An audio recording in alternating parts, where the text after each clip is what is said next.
Need I Say Door is the fourth episode of the second season of Peacemaker. And with this episode, I think I started to notice a kind of a concerning pattern with this season.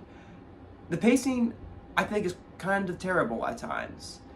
And by mean that is that it feels like every odd episode we're learning something new, we're getting a cool action scene, we're getting to learn more about Chris and kind of what makes him, I guess, tick.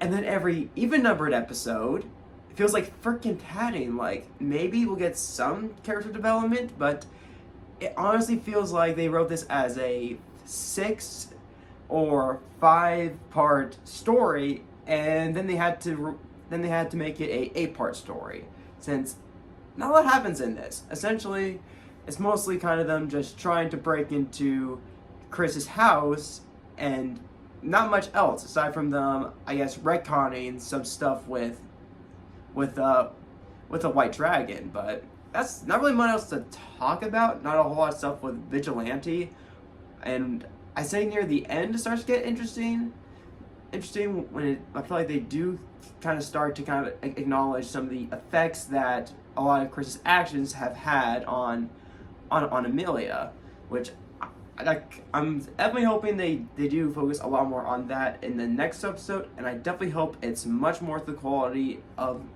a Rick Up My Sleeve. But this, I think, currently is the worst episode of the season.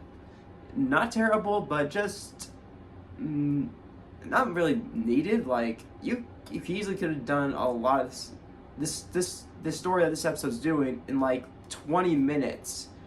Like they did not need to dedicate this much time to it.